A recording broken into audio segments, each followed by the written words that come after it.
So I have a simple picture of the practice of the way of awakening, the practice of the way of the Buddhas. Simple picture, which I talked about recently at a talk that was given from Green Gulch. And the simple practice is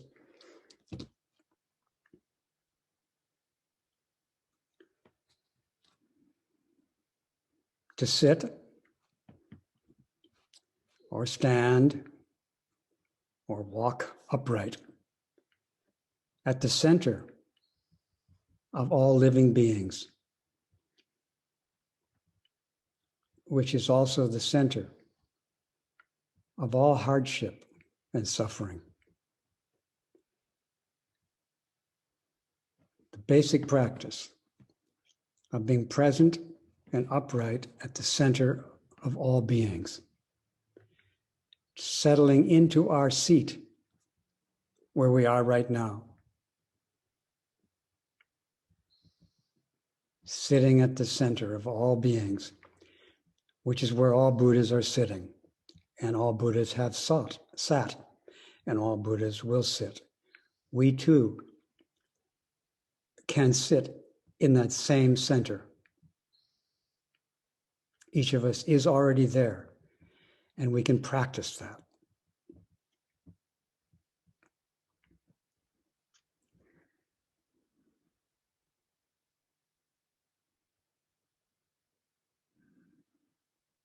That's the first part of the practice. Accept, receive your seat in the middle of the universe of beings and practice being there.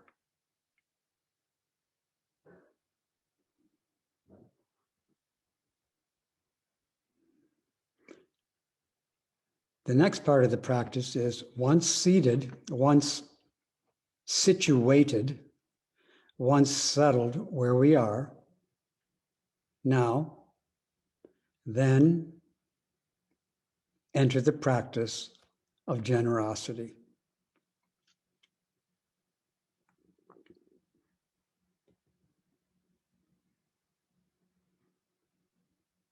Open to the practice of generosity at this seat that each of us has right now. Practice giving and receiving and being a gift. So in short, the practice I'm proposing as the Buddha way is to sit where we are, to be where we are, at the center of all beings, to accept that that's where we are, to open to all that, and then practice generosity together with all that. Practice generosity with all beings.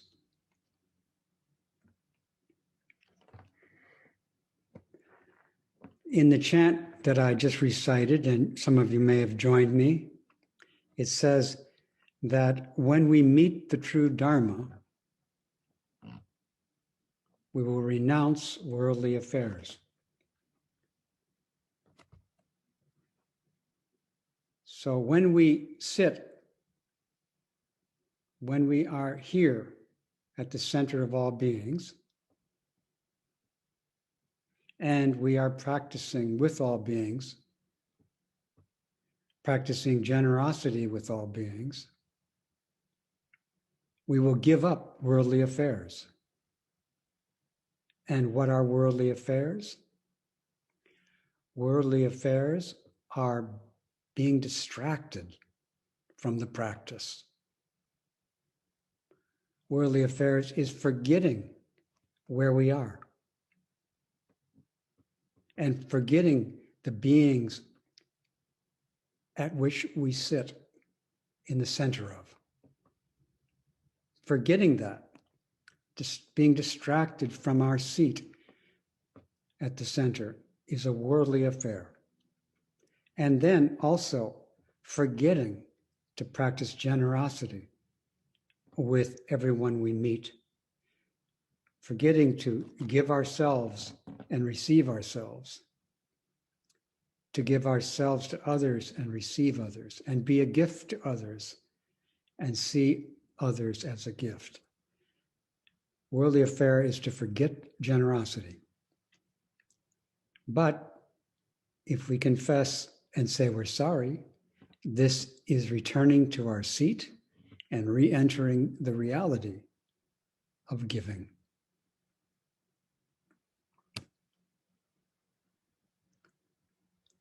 Now, each of us has some suffering, some hardship.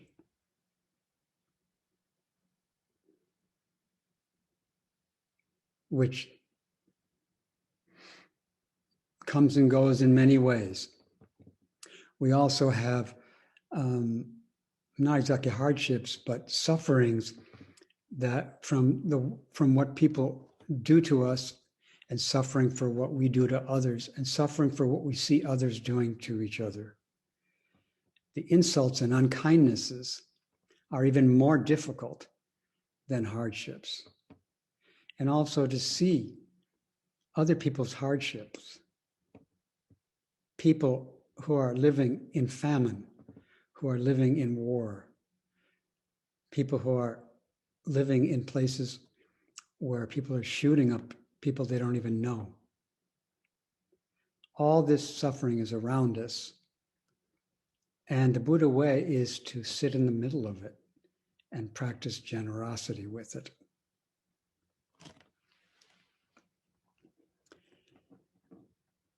And the generosity, again, that we're talking about, that I'm talking about, is a generosity which has, we say, 3 wheels. One wheel is giving. The other wheel is receiving. And the other wheel is the gift. So in practicing with all beings,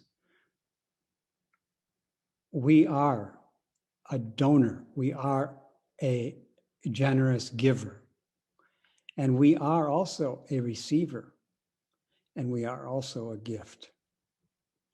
And the practice of generosity, at its maturity, we say the 3 worlds are pure, or the 3 wheels are pure, or the 3 wheels are empty. Empty means empty of any independent existence of each other. There's no giving without receiving. There's no receiving without giving. And there's no giving or receiving without gift. And so on. There's no gift without receiving and giving. These 3 things, there's no fixed position. I'm not just a giver of these words. I'm also a receiver of these words. These words are given to me. You are given to me. I am given to you. And I give, and I'm a gift. And you're a gift to me and each other.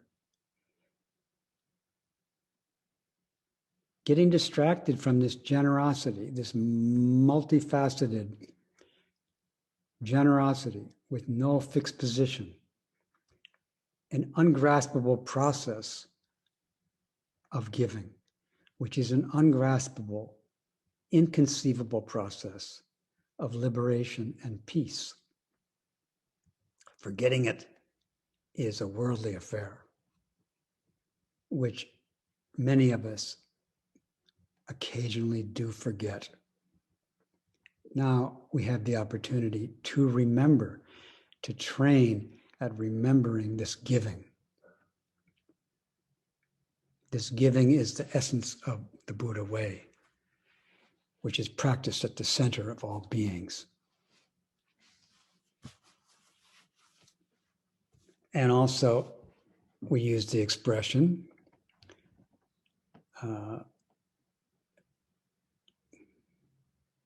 direct transmission, face to face. So that's another way we talk about it, to sit at the center of beings and enter directly, face to face transmission.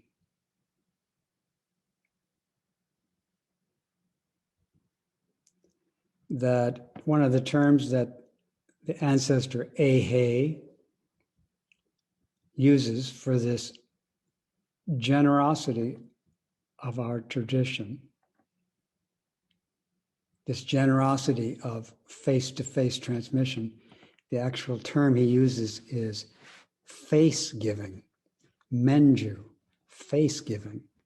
And face giving is short for giving face, giving your face, and receiving a face, and being a face. Again, to forget this face giving is a worldly affair. When we meet someone, we have the opportunity to remember that we are giving our face to them, and they are giving their face to us, and we are receiving their face. This is the reality of awakening, this face-to-face giving. And again, the process is ungraspable, and we're not in one part of it. We are the whole thing. We are this generosity. This generosity is who we really are.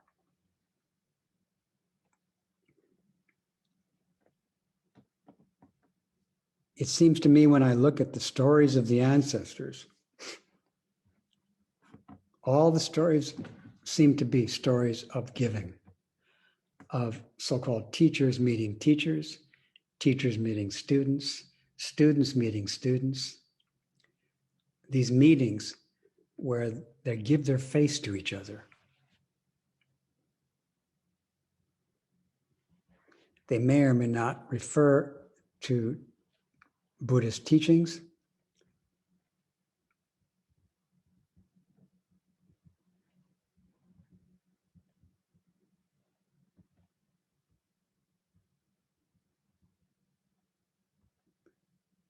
I remember one story of a monk meeting a monk named Wei Chou, who met the great teacher Fa Yen in China. And Wei Chou said to Fa Yen, "What is Buddha?"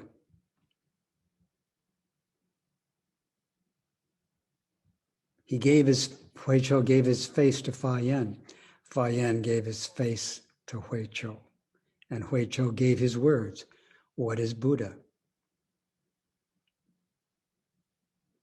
And Fa Yen said, "You are Wei Chou."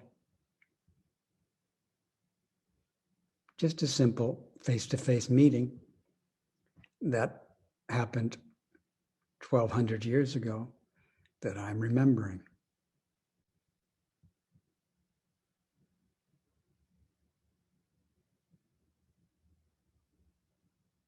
One time, a great teacher named Matsu was about to die. He was very sick. And I think the director of his monastery came to see him and said, "Teacher, how is your venerable health?" The director gave his face to the teacher, and the teacher gave his face to the director. And the director asked a question, gave the teacher a question. "How is your venerable health?" And the teacher said, "Sun-faced Buddha, moon-faced Buddha."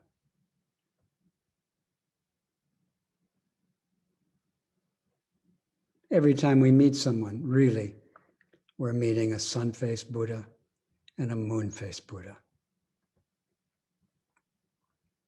The moon-faced Buddha lives a very short time. When we meet, when we give each other our face, we give each other a face, a Buddha face, which lives a very short time. And we also give each other a Buddha face that lives a long time, a sun-faced Buddha. This is how it was when the great teacher Matsu was dying. And this is how it is today.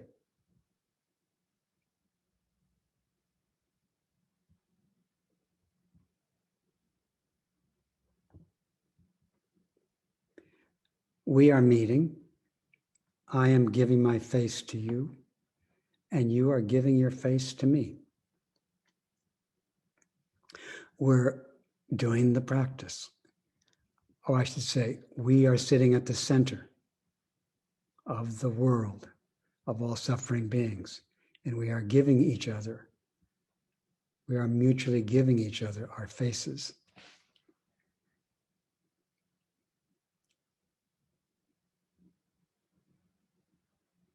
Also, this term, face giving, that word, that Chinese character for face, which the Japanese pronunciation is men, it not only means face, it also means mask. So we are also mask giving. We are giving each other our mask, our persona. And at the same time that we give our mask, we also give our face. That's not our mask. We give both a mask and a face. And we have to fully give the mask and fully receive the mask in order to awaken to the face, which is there before our parents were born. The face which is always there. Sun-faced Buddha, moon-faced Buddha. And again, we sometimes forget this face.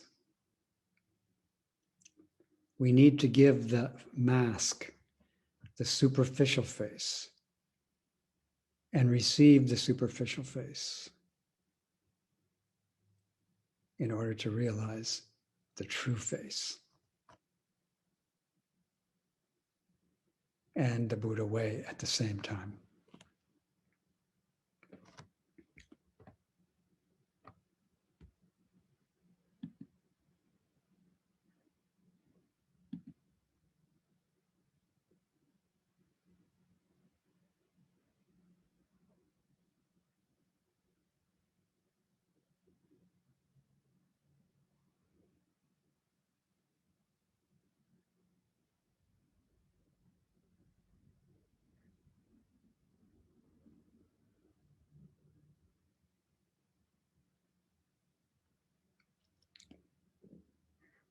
So many Zen stories are arising in my mind, which demonstrate this wonderful giving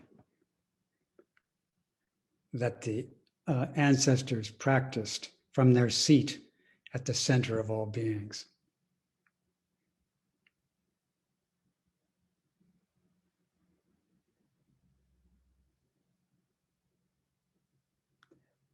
You know, I could go on and tell many more stories of this meeting that has gone on and that is still going on.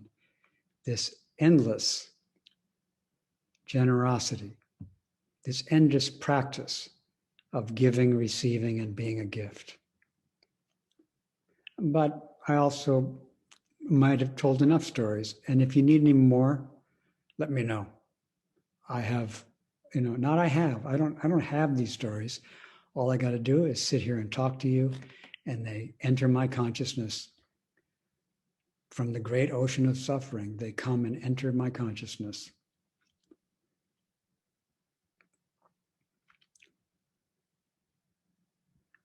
So I now welcome you to be a gift and to receive gifts, to offer your expression. And also, I particularly would like to invite those who have not given us your questions or comments in the past, or who are slow to do so. I especially invite you to come forth and show us your face today.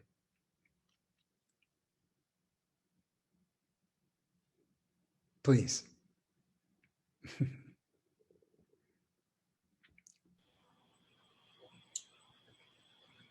Kate and Paul Page.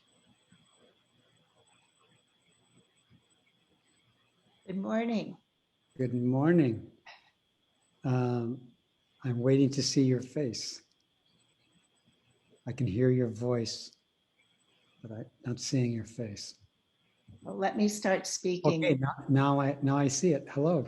Good morning. I just wanted to say what a pleasure it's been to be able to participate at No Abode via Zoom. As I understand, this is the final Zoom meeting, and it's been a great gift in this household to be able to be part of it for the last months. It's one of the joys that has come out of the pandemic. So thank you. I'm glad to hear that. And I think there will be further meetings from No Abode on Zoom. Great. In addition to the possibility of starting in-person one-day sittings. So we might have 2 events a month or more. And so for the time being, the Zoom meetings will continue. Great. Thank you very much. You're welcome. We look forward to them. Thanks for your expression.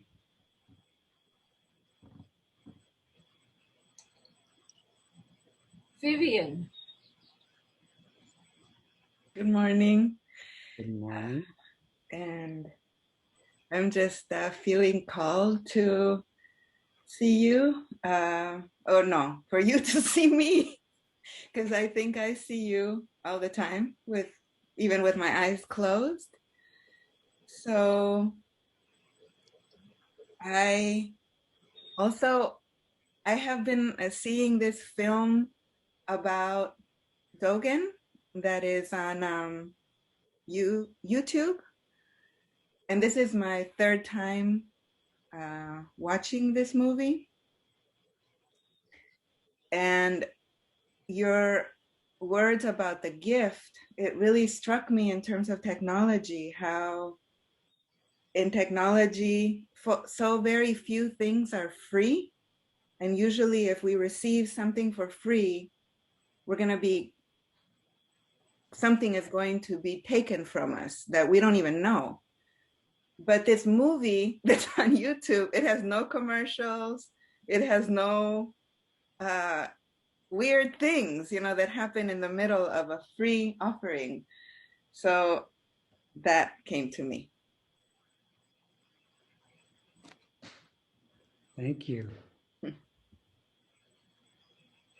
I just got the idea from you of having commercials during my videos on YouTube. Secret commercials for Buddha. Like promotions. Yeah.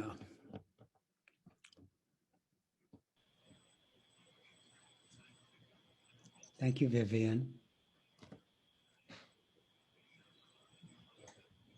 Christian.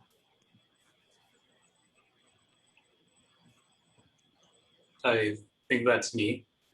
Hello, Christian. Hello, Reb. Eileen, could I have a split screen with Christian? Yes, we're trying to figure out why this is happening. Okay. Can I have Christian back? Let me know when I arrive. There you are. Oh, great. Now we got it. Thank you. Nice. Thank you, Reb. You're welcome, Christian. So I would just like to offer my face. I've been following the teachings mostly through your website, and I'm here at San Francisco Zen Center today. And I just wanted to offer my face to everyone. Thank you for giving me your face.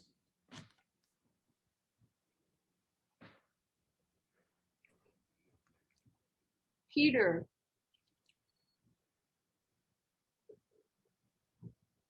Oh, hello. Can you see me? I can hear you and I can see Genmyo. Yeah, that's not okay. I wonder, there I am. Now I see Peter. Thank you. Thank you very much, Reb. I've been listening to you and seeing your face for many years now, and realized that I haven't given you my face, so I just wanted to reciprocate. Way back in at Tassajara, when you and I think Stephen Harper were doing mountains and rivers, and that was one of my first introductions to you. And then many times at Green Gulch, I've been lucky to hear you speak, and you're a precious treasure for all of us, and it really helps these reminders to locate ourselves in the middle of all beings, in the middle of all the suffering, and to still hold the joy in the midst of all the suffering. So I just wanted to thank you for all of this, and share my face as well. Thank you, Reb. And I wish your face was a little better illuminated, but I'll take a dark. I can turn this way. Here you go. Oh yeah, now I see you. Thank you. Thank you. Thank you very much. You're welcome. Aja. Hello, Reb. Hello, Vajra. I also wanted to show my face and receive my face and your face. And I also wanted to thank you for the reminder that the practice is sitting upright in the midst of hardship and suffering, not to distance oneself from hardship and suffering. And for me, that's, despite all my experience, that's still something I catch myself. And I wonder if you could say something about how this practice allows us to be present in the midst of suffering without being overwhelmed by it or crushed by it or overly distressed by it or something like that, perhaps. Playful with it, but still respectful of it.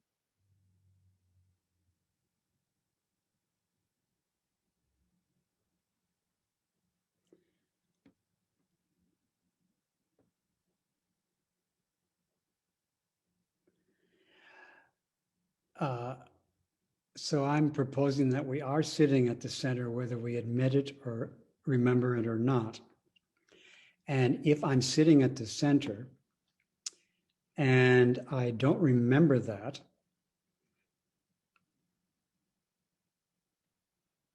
I am more uncomfortable than if I remember it. So I'm sitting at the center and I might feel somewhat, you could say, overwhelmed.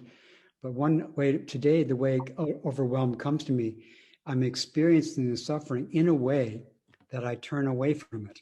I'm not really overwhelmed. I'm just like, I just don't want to deal with it. So being overwhelmed is kind of like, it's overwhelming me. I don't want it. I'm getting out of here. You know, I'm in danger if I open to this.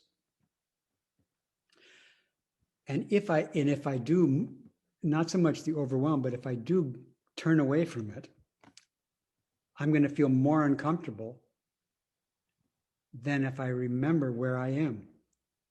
So for me, oftentimes when I'm feeling uncomfortable, I remember where I am. And that helps me be at the center. Not help, it helps me allow that I'm there. And when I allow that I'm there, I'm still in the middle of suffering, but I'm more comfortable because I'm more truly where I am. And then if I feel overwhelmed, then the question is, okay, do I want to get away from this?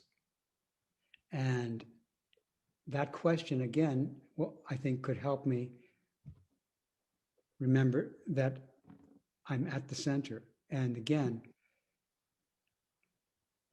I think I feel better questioning whether I want to get away than just acting on that impulse and distracting myself. Mm-hmm. So I think when to sit at the center without being overwhelmed, I think at the center, the fear of being overwhelmed is around us. That's part of That's part of what's surrounding us, is the fear that what's surrounding us will overwhelm us. That's one of our fears. That's one of our difficulties. And the most peaceful, most comfortable place to be is at the center.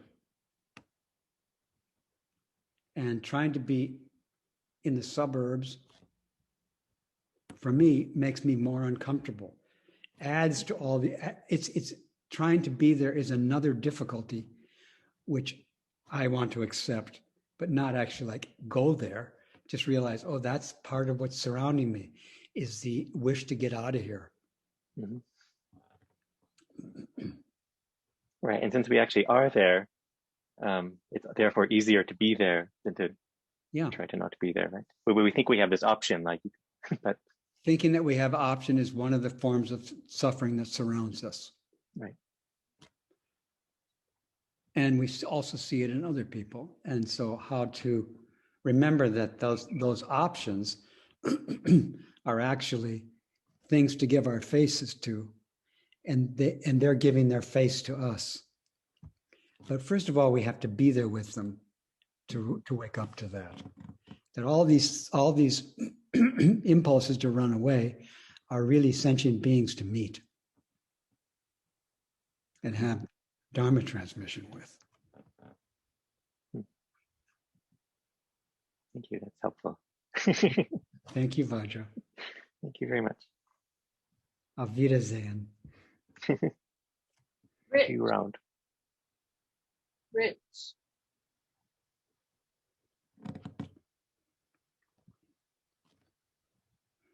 Rich. You're muted. Good to see you again, Reb. Good to see you, Rich. Yes. Okay. When I watch the news and all the suffering, it's very difficult to stay at the center of the suffering, and I feel overwhelmed. And recently, cancer, they've discovered cancer in my colon, and I'm trying to stay at the center of my own suffering. And on Thursday, I'll be operated on. And the term staying at the center of suffering is very helpful to me. And showing my face today is very helpful to me. Thank you. I pray that you are able to sit at the center of all this suffering. We all are praying for that. Thank you. Then you will be able to practice giving at the center.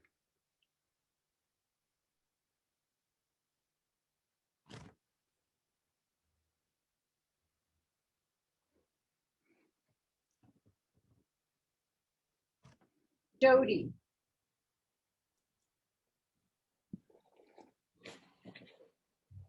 Good morning, Reb.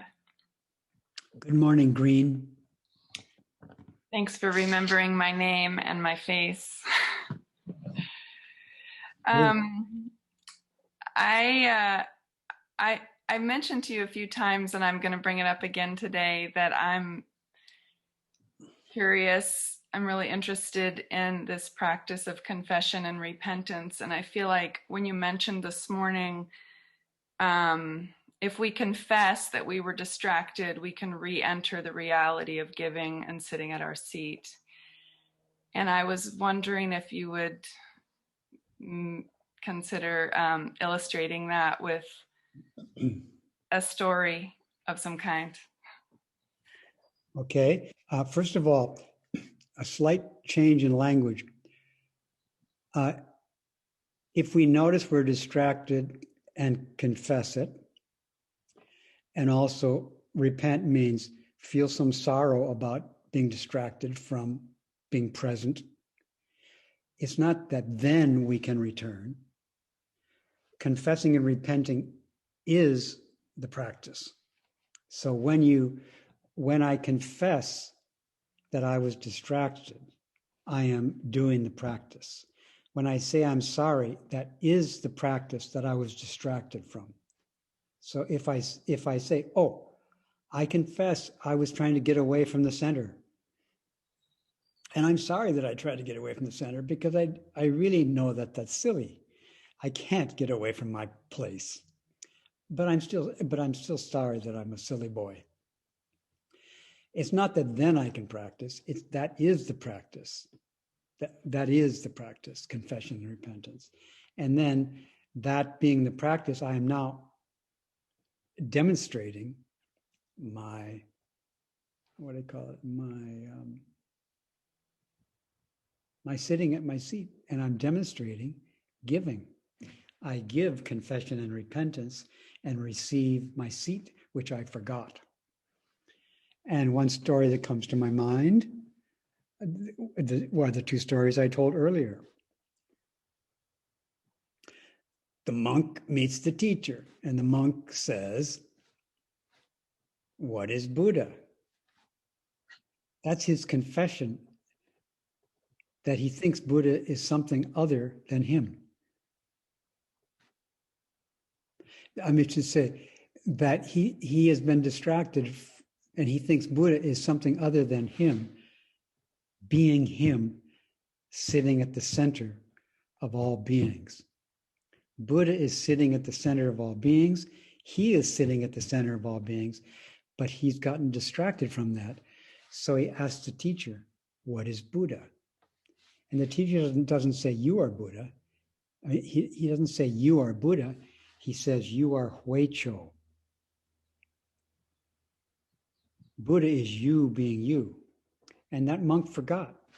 Huicho forgot. He got distracted from being himself. And that's my story. But you could also say, actually, Huicho wasn't distracted. He was just putting on this, he was just giving us this story. He knew that Buddha was Huicho being Huicho. It's not that Buddha is green. Buddha is you are green. Buddha is green being green. And if you forget that Buddha is green being green, then you can confess and repent. You can confess and say, "I'm sorry. I forgot that Buddha is me sitting here being green. And I'm sorry about that. And I understand. Now I'm back here being me." I didn't remember that. So thank you for putting that into words. Okay, you didn't. Great. So that's a story.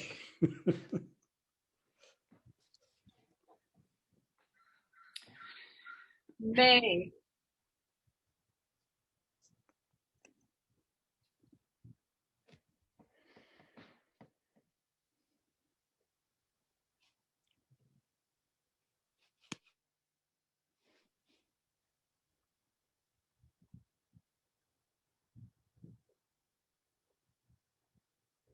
May, are you there? Is it me or Yeah, yeah. Oh, okay. I'm not sure it's my turn yet. Sorry about that. Well, thank you for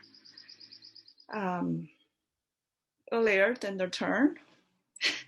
I don't know how to start. See, I'm distracted. I didn't anticipate. Okay. So Try to take your seat now. let me come back. Now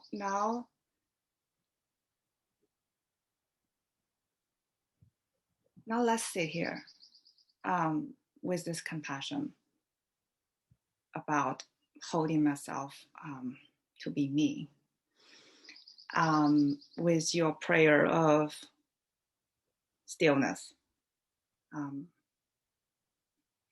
there's also something constantly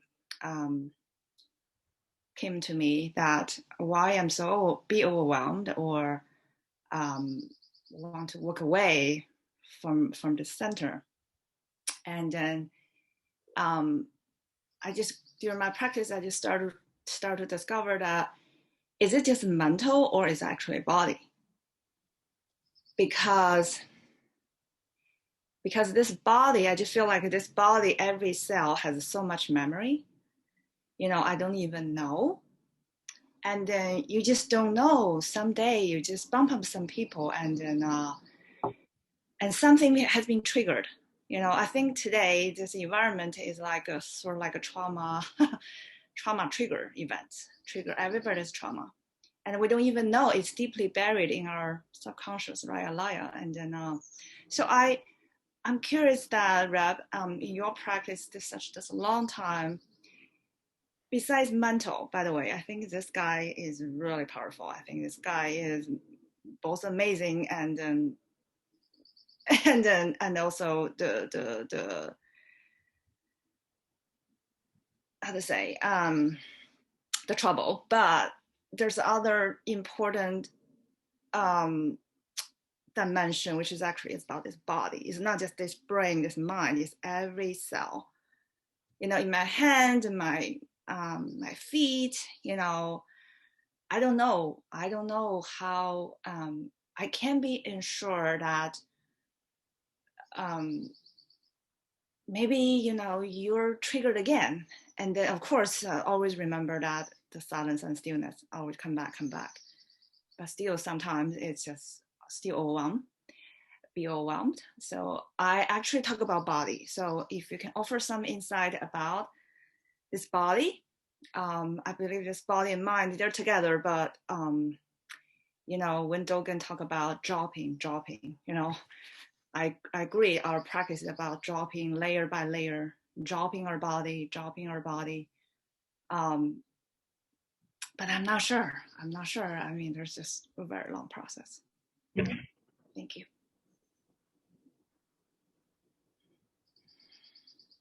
So I hear that you have this thought, which is supported by your body. And the thought is, I'm not sure. I don't know.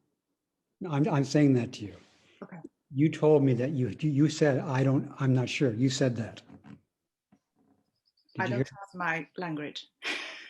You said that one of the last things you said was, I'm not sure. Okay. Did you hear yourself say that? No. You said, I'm not sure. Okay. And I'm saying that's a thought. The thought is, I'm not sure. Okay. And that thought is something that you said to me, to us. And that thought was in your consciousness. Okay. And you just said, okay.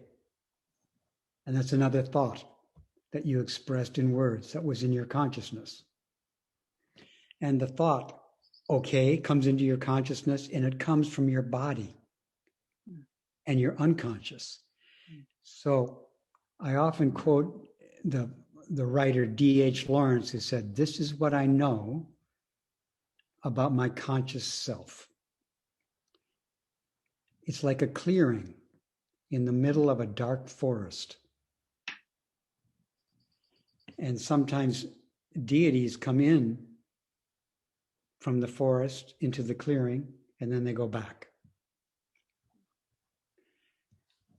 So you have, and I have, a conscious self, and it's surrounded by the dark body and dark unconscious, which includes other beings. And from this unconscious comes our conscious thought, come from the body and come from the unconscious process into our consciousness. And in our consciousness, we have also teachings which are also coming into the consciousness from the surrounding dark forest of our body. And some of the things that come into our mind are the teachings of be kind to the things that appear in consciousness. And they come from all of our past relationships and karma. All of them come from the consequences of that into our consciousness. And then we relate to them. Then there's a response to them in consciousness. And that transforms the surrounding body and mind. And what I'm saying is, in consciousness, be willing to take your seat in the middle of this dark forest of all beings. Can't see them all. And there practice generosity. And in the generosity with what comes into consciousness, there will be dropping away. The body and mind will drop away. In other words, the consciousness and the body and mind will together be released. May I believe there's a step is called discernment there. And then because you're still unconsciously grabbing those whatever, and then but to be able to release, there is a critical discernment, but not judgment though, right? It could be a judgment, it could be a discernment. The thing is to be with the judgment, to be with the discernment while you're practicing generosity. Being generous with discernments, then discernments are then turning points.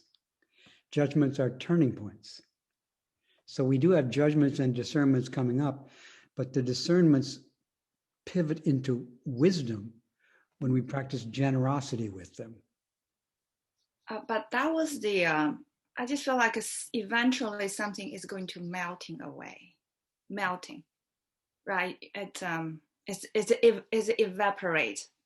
Originally, it might be the solid state, but eventually I'm just evaporated into vapor or something. What evaporates, in a sense, in the practice of giving, what evaporates is stinginess. What evaporates is attachment.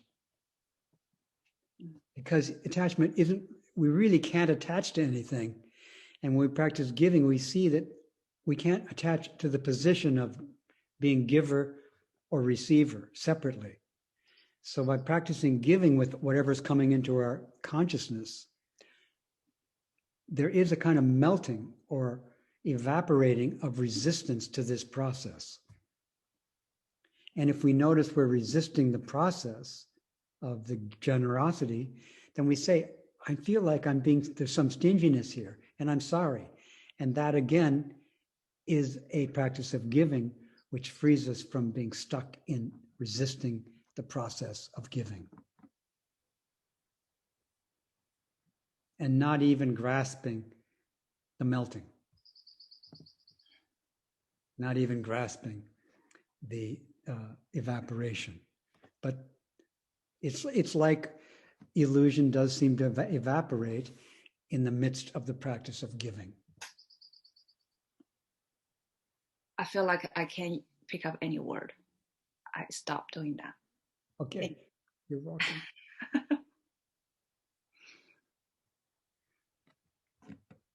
Carol.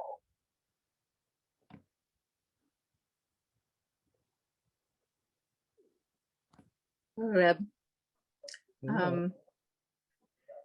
May addressed my question. So when she found her seat, she spoke for me.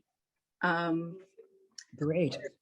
So I wanted to explore generosity, and now I know that what I need to do is confess that I don't know generosity in many ways, that my generosity is always tainted with some either stinginess or a grasping or a desire to get something within my gifts or generosity. And do you have any further ways of working with the non-pure practice of generosity? Well, I wouldn't say I have it, but there is a way. And generosity is working generously with stinginess. Mm-hmm. But that doesn't mean when I say that I know what generosity is. I just said that. And I kind of, I trust that. I trust that if I notice some generosity sort of in my consciousness, about myself or I see it in others, generosity works with that appearance of stinginess. So is the generosity separate from this working with the stinginess? No. The generosity is living with stinginess. It's a way of relating to stinginess. It's not something all by itself. And so to apply generosity to stinginess is an example of the generosity is not separate from the stinginess. The stinginess is a gift to the generosity. Every stinginess is a gift, which I give and which I receive. So go ahead. So does the stinginess actually call generosity into being? Do they co-arise? They co-arise, yeah. There's no stinginess without there would be no way to be stingy without generosity. Mm. Stinginess is not generosity, right? There's no you without not you. Mm-hmm. But that doesn't mean I know what you are, because you are also not you, and not you is a pretty big thing. And same with generosity. Stinginess is a pretty big thing, because stinginess, there's lots of kinds of stinginess, and generosity works with all of them. Yeah. And each individual type of stinginess, there's a generosity for that particular stinginess. And this is how the three wheels of giving work with everything, including generosity, excluding stinginess. Generosity that doesn't have any stinginess around is, a child's version of, an immature version of giving. We can start with that and be generous with that immature version. And then we're practicing generosity with an immature version of generosity, which excludes stinginess. Mm-hmm. But great generosity includes all the kinds of stinginess that there are in the universe.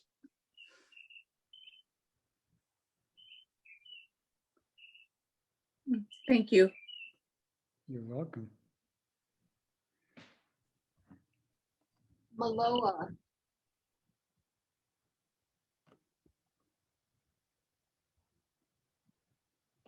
Maloa, you're Oh, there. Now I'm unmuted.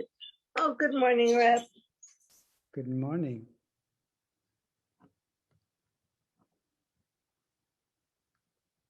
You're muted again. Just a button that said unmuted. Okay, there I go. Now you can hear me. I'm always happy to see your face. That's Pono. He's saying hi.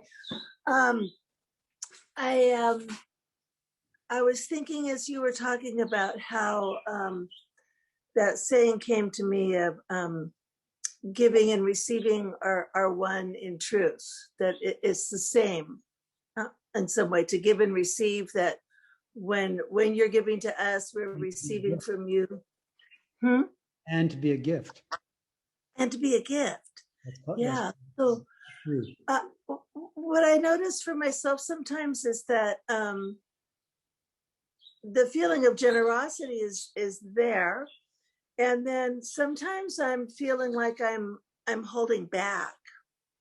And maybe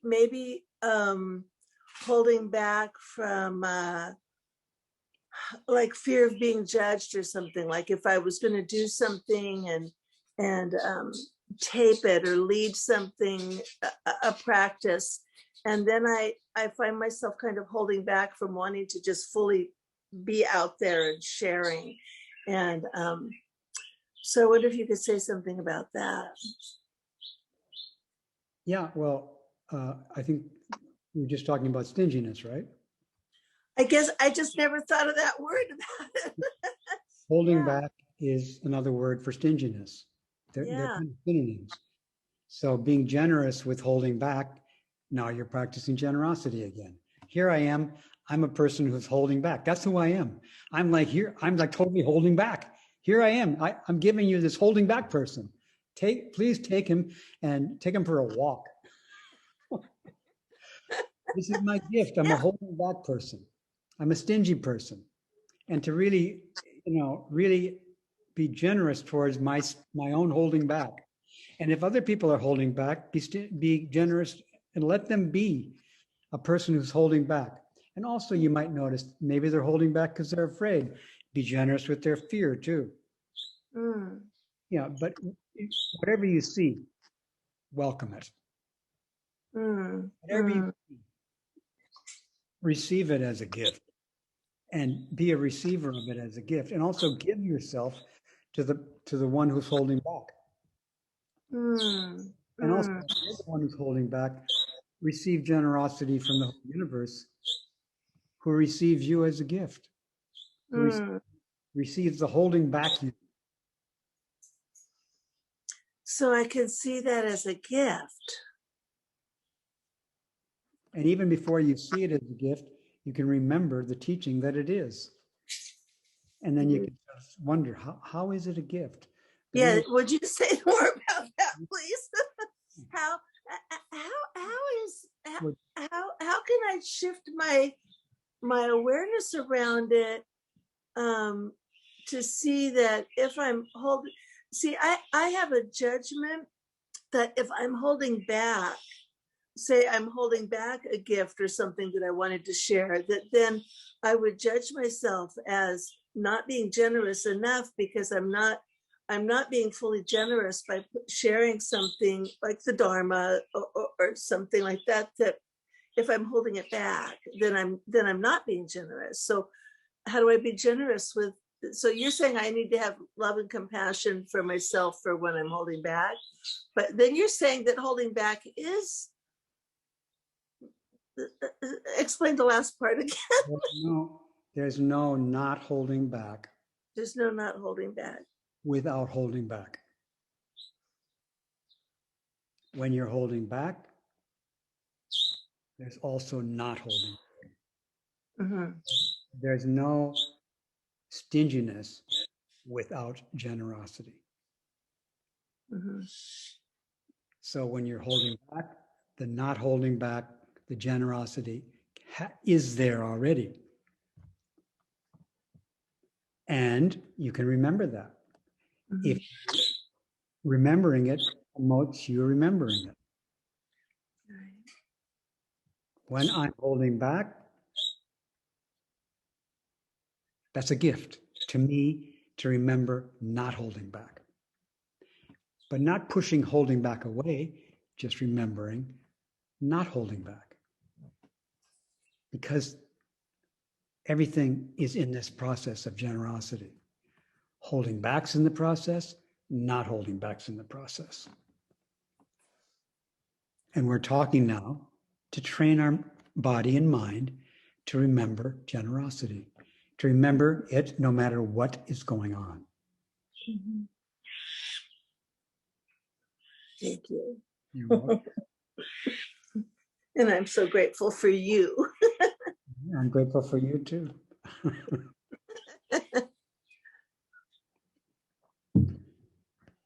Landau.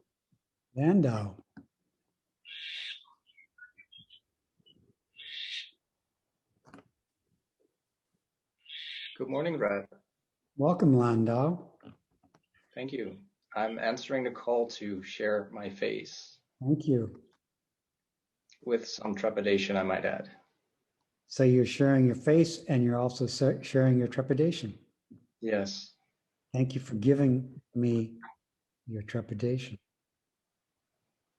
You're welcome. Thank you for inviting. The word stinginess is interesting because I noticed that once you put stinginess out there next to generosity, I can clearly see that there is still a lot of investment in stinginess compared to investment in generosity. Yeah, stinginess is, so when you make an investment and hold on to it, it's stinginess. Yeah. But when you make an investment, but you can also make an investment as a gift. They turn on each other. Investment and giving. Stinginess and investment. Investment, non-investment. Investment, giveaway investment. What advice would you give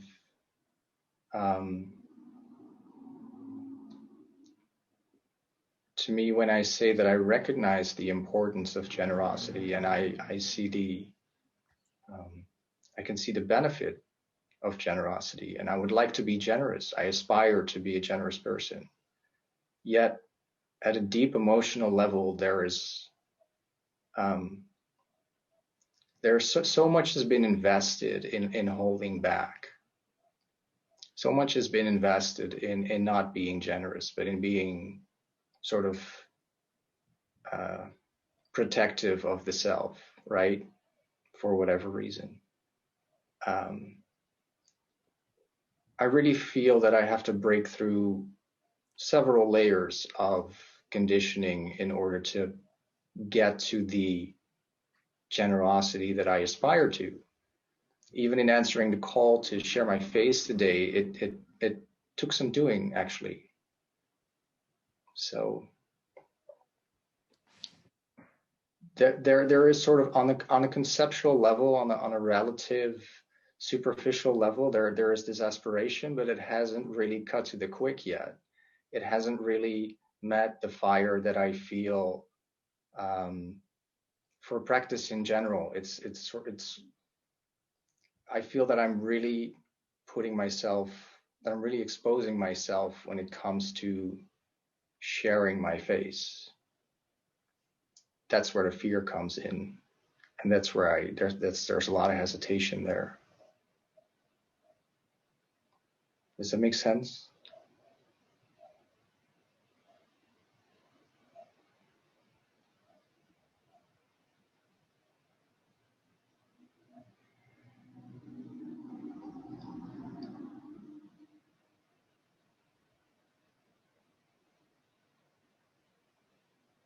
Did you say fear and hesitation? Yeah, I believe I did, yeah.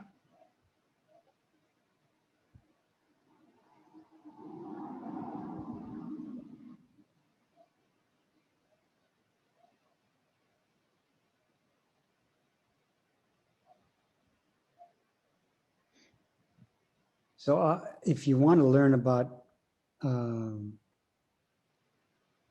practicing generosity, those are two particular opportunities to practice it: fear and hesitation. Fear, welcome it. Hesitation, welcome it.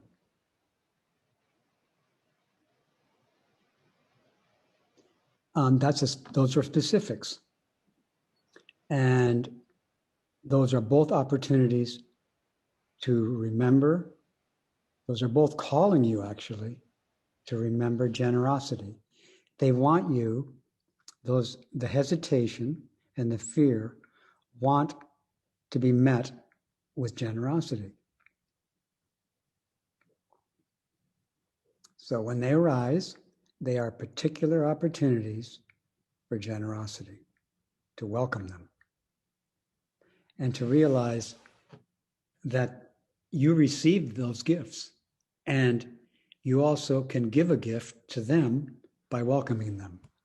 So they were given to you, and now you give welcoming to them. You let them be. Even though the hesitation was the hesitation to give, you unhesitatingly maybe practiced giving towards the hesitation to give. You say, oh yeah, right. I just hesitated to give. And now I'm like really being generous with my hesitation to give. Wow. And the unhesitating giving is never separate from the hesitating giving. Because giving is the operative word. Because giving is reality. And you can use the word giving to operate the reality machine.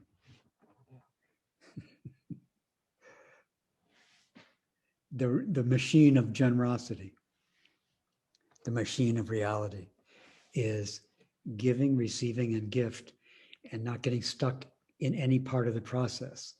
And here comes a gift called hesitation. Here comes a gift called fear. Welcome the fear. Welcome the hesitation. I recognize the getting stuck part because there's another gift, getting stuck. Yes, and that's the one I know relatively well, I would say, because when I feel stuck, then I know that there's only one thing left to do, and that's to surrender or to answer the call, in this case, to share my face. And it's easier to do that for me when I recognize that I'm stuck because I'm with my back against the wall and there's nowhere to go. In meeting fear or in meeting hesitation, I still feel I'm still thinking. There's still an opportunity for me to think my way out of it and to negotiate with the fear and to negotiate with the hesitation. So And if there's any fear, if there's any negotiation going on, that's another gift.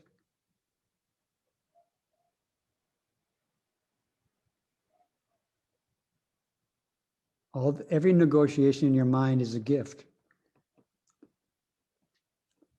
And it's also a gift that's calling for a gift. It's a gift to you, calling for you to be generous towards the negotiation.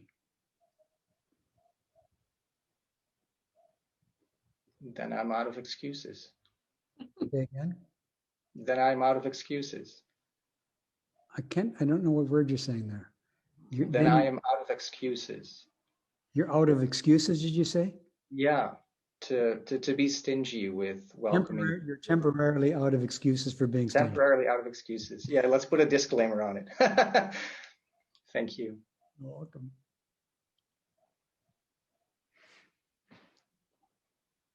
Oscar.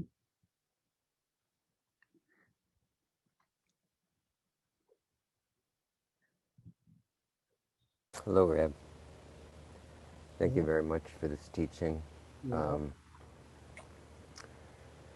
And when it began, when you introduced the subject of generosity again, my heart expanded because it took me back to my early sittings with you, and how that teaching of the paramitas and of Dharma in particular have been so influential in my life. By influential, I mean I'm reminded often about how I'm not generous. So I just would like to thank you for this teaching over the years. And I'd like to provide another version of the question that I've been hearing. How and so I guess I'm asking for another gift, yet another gift from you.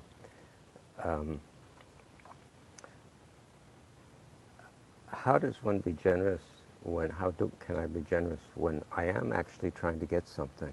I want to see something happen. I want to cause some change that some people are not think differently about, don't want to see change. So there's some, you could say there's a conflict, difference of opinion. Yes. Practice of giving is the way we become free of a life of trying to get things. But the way that giving frees us from a life of trying to get is by being generous towards the impulse of forget.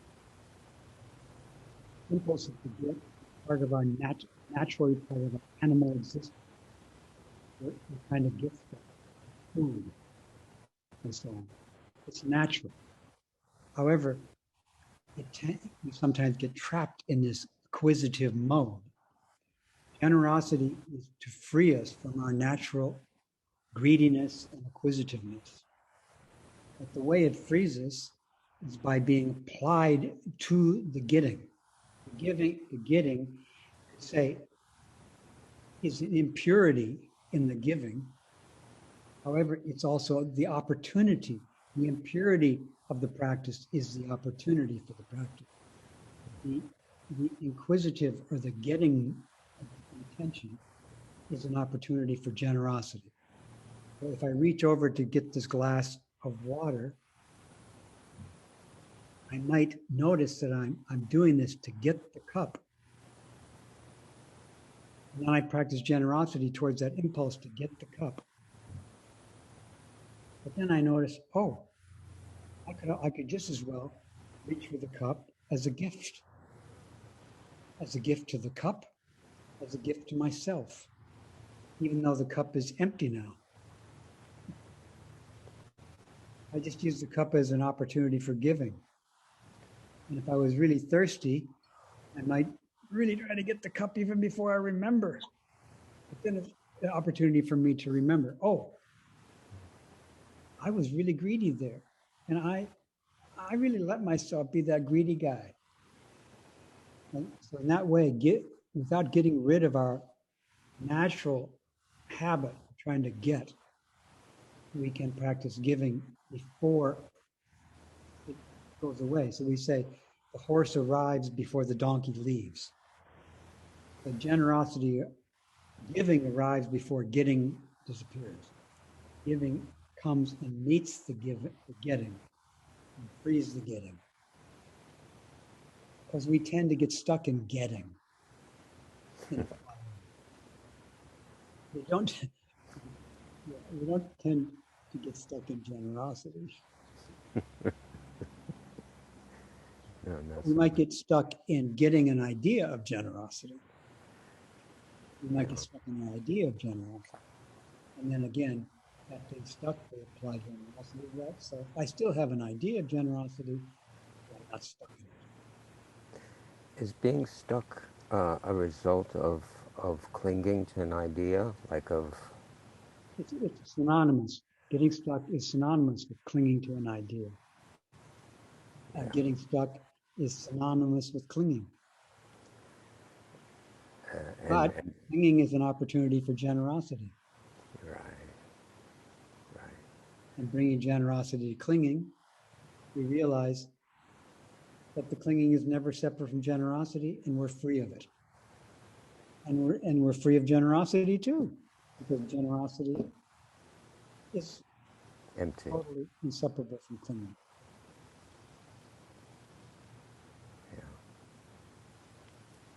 Thank you very much. And the generosity melts the clinging, and the clinging melts the generosity. Generosity is willing to be melted. We may have some resistance to being melted. Generosity can help the clinging melt. Thank you very much, Reb. Thank you very much.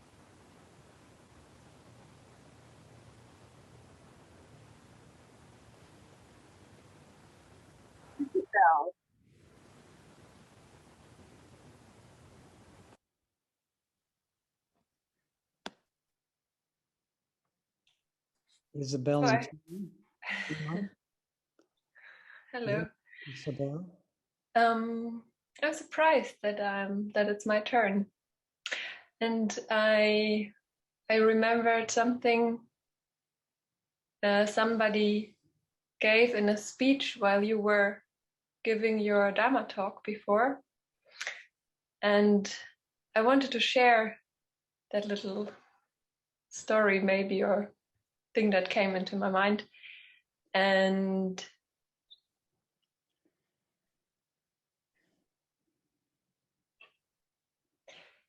thank you for the 90 or more faces that meet here tonight, and the 90 or more invisible beings that meet also tonight. I'm happy to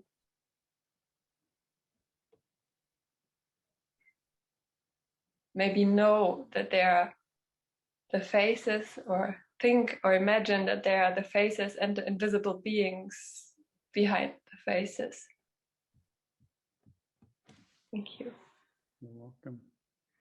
Thank you for acknowledging the face behind the mask, the invisible face behind the mask.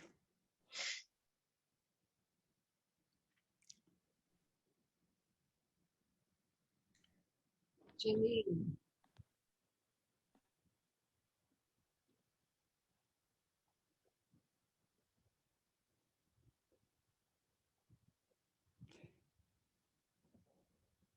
Well, we have Genmyo.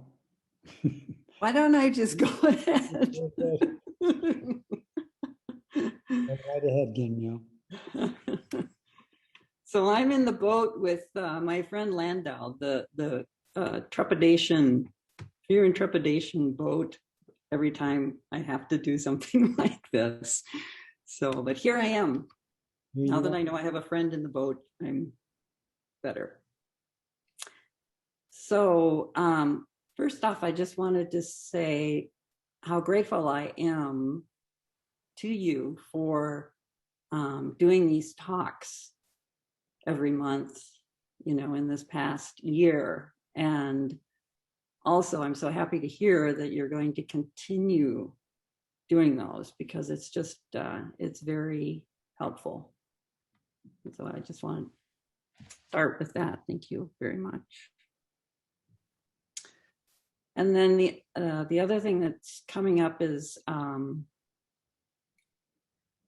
I intellectually believe that me, my person, and every other being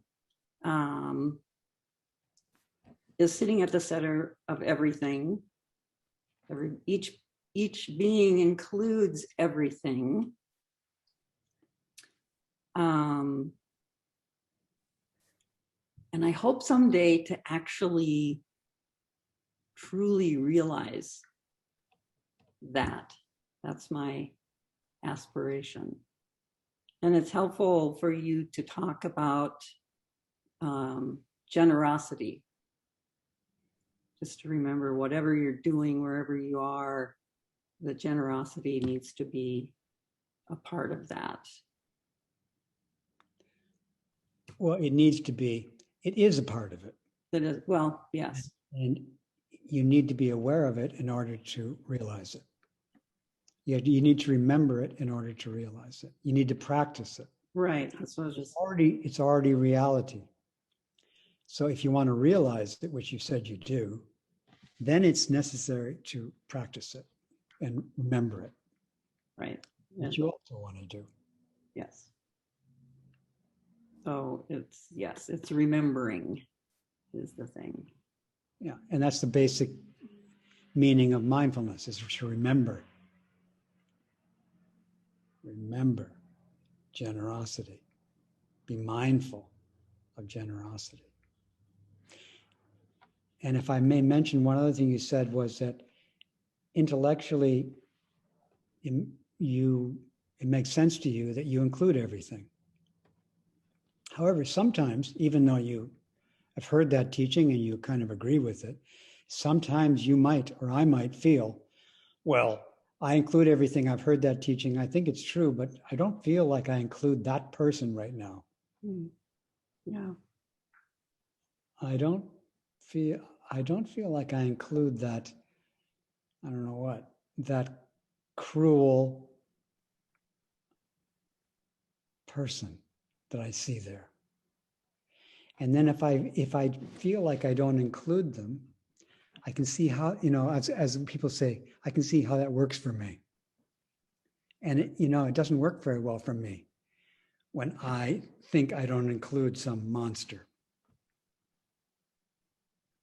I do try to practice when I realize, I see somebody that's, you watch the news and there's people shooting other people and killing them.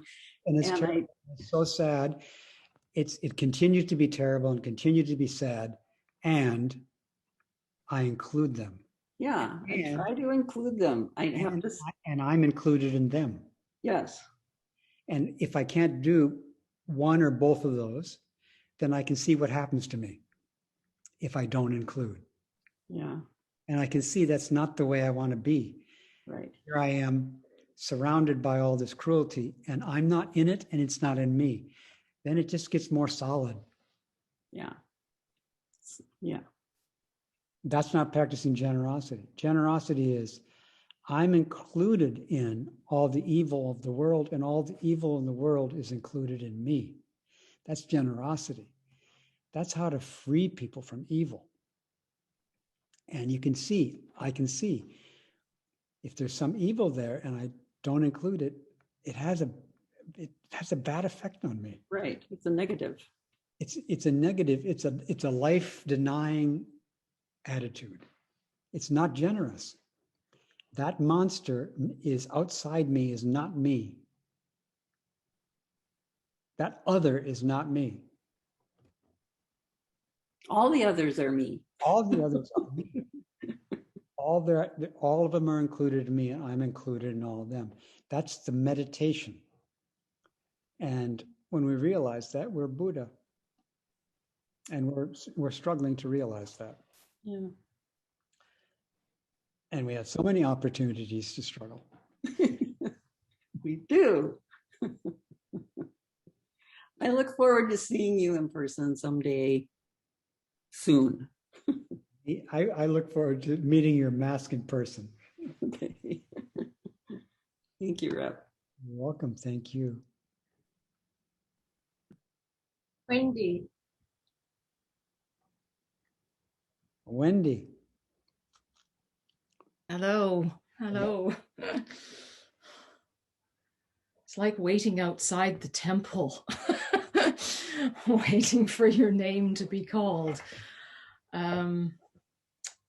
First of all, I wanted to say I'm really glad that your last talk, which was very poignant, was not your last talk. I'm glad to see you here today, but it was really important and poignant teaching which you're following on with today. For those of you who did not hear the talk, she's referring to me saying that this is my will and testament. And today I'm also giving you my will and testament. Thank you. Again, I'm giving my will and testament. Received.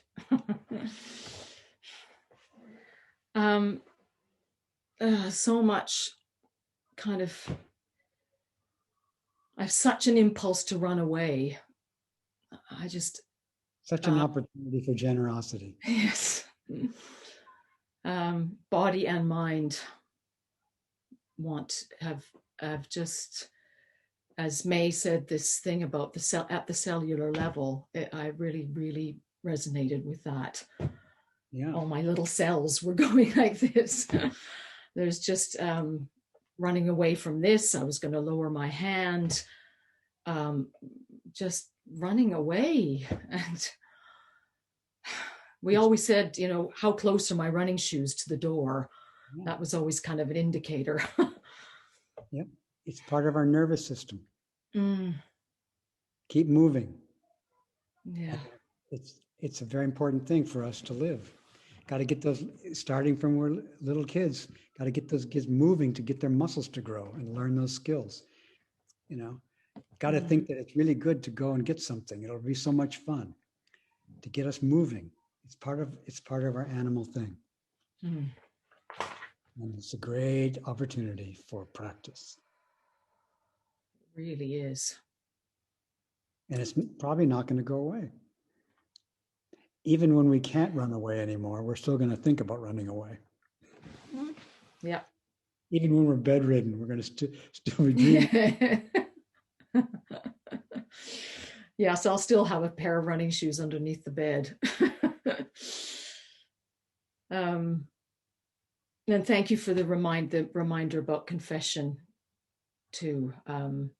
I do the chant, confession and repentance in the mornings, but just to be here and to confess in front of the great assembly and your face is, well, it's invaluable and reminder. So I confess basically how much I forget, and I vow to. And when you confess that you forget, and you also want to tell us how you feel when you notice that you forgot. Repent. I'm sorry. I'm sorry. And I vow. Yeah, vow to remember. And I really want, now I even more want to, now that I've done my confession and repent. The confession and repentance is to refresh our vow to do what we forgot to do. And that's to remember. Pure and simple color of true practice. The true mind of mind faith. of faith, the true body of faith.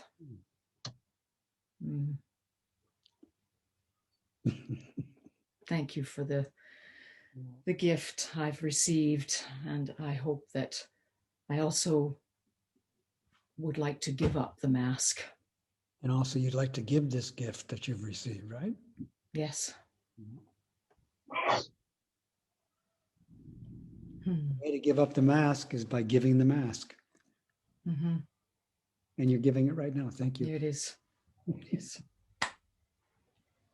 Thank you, dear teacher. You're welcome.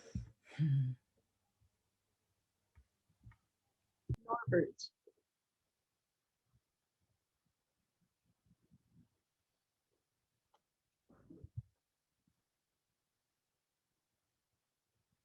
Welcome, Norbert. Thank you, Reb. I'm just dealing with a little technology. Can you hear me? Well, thank you for the teaching and for all of them. And also thank you for the No Abode. It's a wonderful place. So I just wanted to talk about this. There's a pushing away and there's a pulling towards. And these are one. And they're both opportunities. So everything's an opportunity. And the opportunity, in this life, opportunity is a challenge. And then there's different kinds of challenges like pushing away and pulling towards, or did I get that? Pushing away and pulling towards, yeah. So kind of a challenge can be remembering to breathe, right? In the remembering.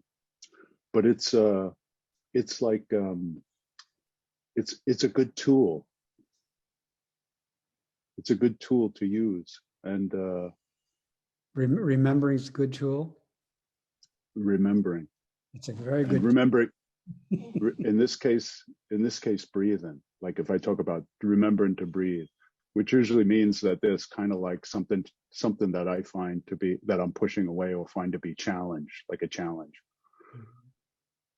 But like to see the challenge as an opportunity, like that's really interesting, because when I first see challenges, or if I go even now, or when I go in the past and I see challenges, certainly then, they don't seem like opportunities, or maybe they do. Anyway, I don't think of them as challenges. I think of them as problems, not opportunities.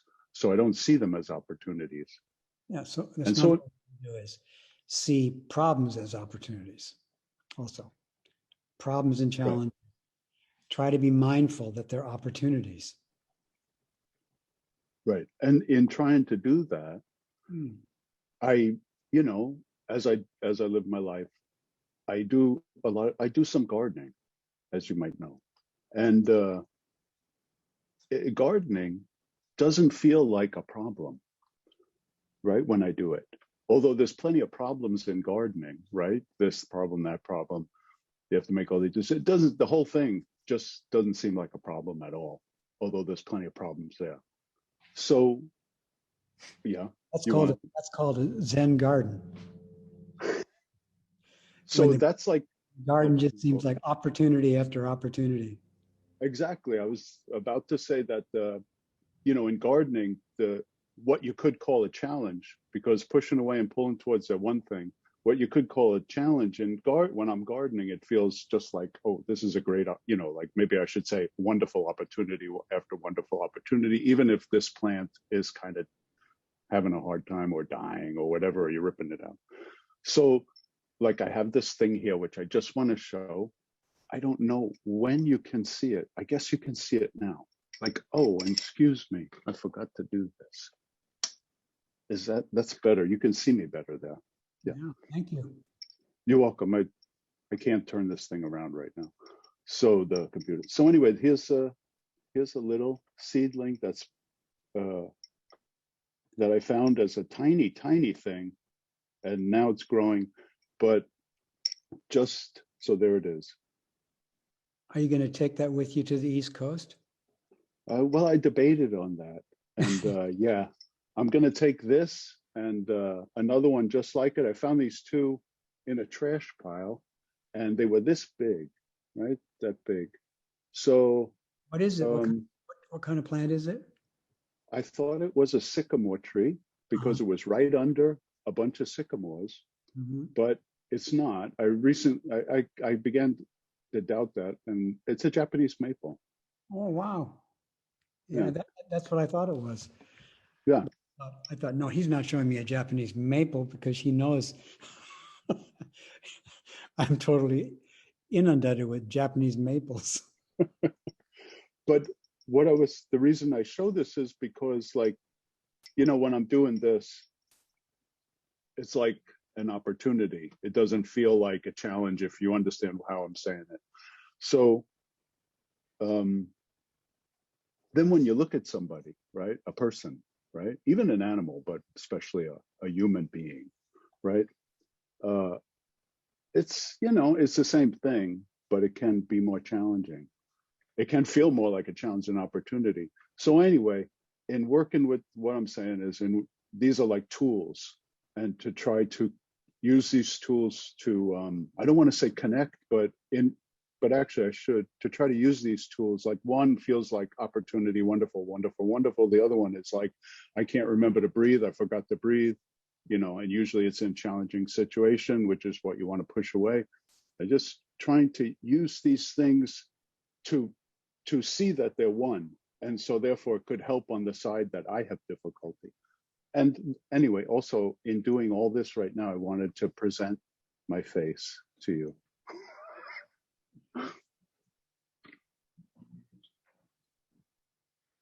Thank you. You're welcome. Thank you.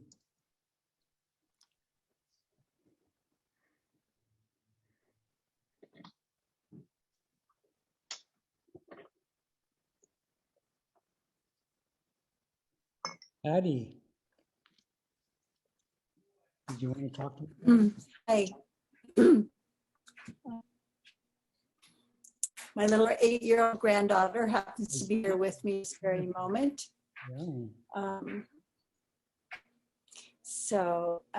Question. I'm reading this book, listening to books on tape. It's a book by Isabel Wilkerson called The Warmth of Other Suns.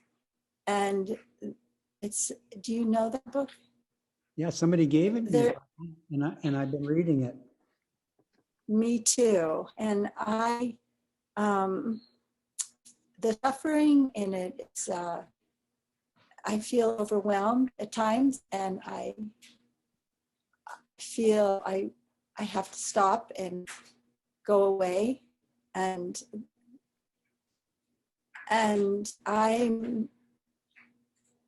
I guess I'm trying to, just a couple minutes ago, I raised my hand because you said you have to see how the evil and the good are together in you. And that I don't quite understand that, although I would like to. And even as my little granddaughter is sitting here with us.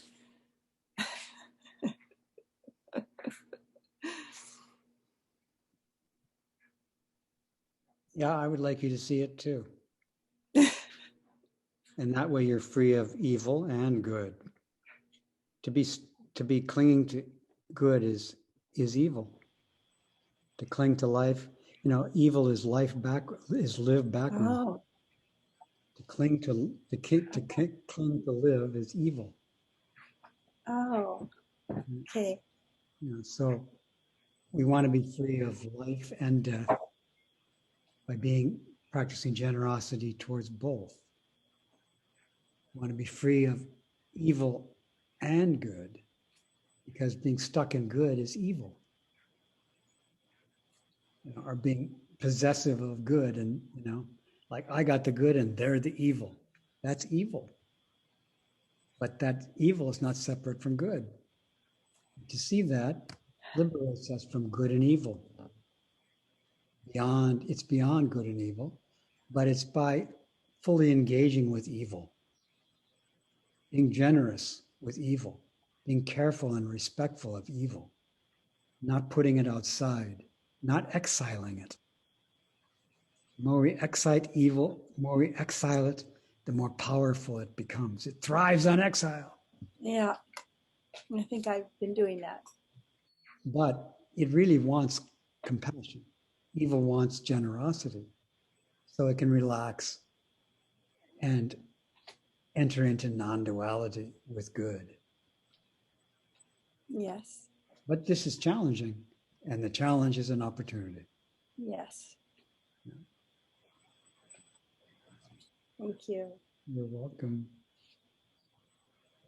The last question will be from Ham. Like winning the lotto. Good morning. You said something earlier about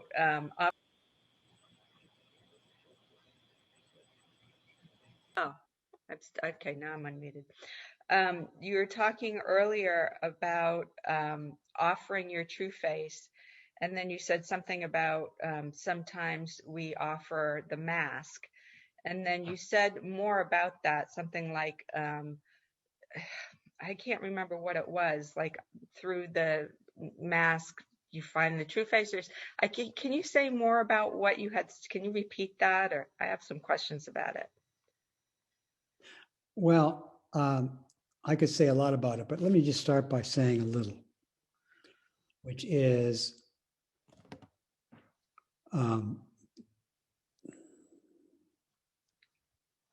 right now I'm offering you my apparent visible face. And I'm also offering you my invisible face, who I really am. And you can see my mask, my person. But my face, who I really am, is more than just how I appear as a person. And I offer you both. And practicing generosity with the face that you're offering me, the mask, and being generous with my mask, we will realize and discover a face which is not just our mask. But the nice thing about this term, menju, is that the word men means both face and mask. So our mask, our person, is inseparable from our true face. And being generous with our apparent face, with our fears of presenting it, with our, I don't know what, what's the word, negotiations to make it look a certain way, like getting facelifts and stuff. That's okay to get facelifts, but are you doing it as an act of generosity to your mask? Or are you doing it in an ungenerous way? Do you wash your face in an ungenerous way, or do you wash it as a gift? If you wash it as a gift, then it'll be easier to give it as a gift. And giving it as a gift, you also give your original face, which is what we really want to give. But we can't give it separate from our superficial face, our apparent face. It's form and emptiness. Form and emptiness. Yeah. Thank you. Our form face and our emptiness face. Thank you. Thank you. Thank you all for another wonderful meeting. I pray for your health and your practice. Beings are numberless. I vow to save them. Afflictions are inexhaustible.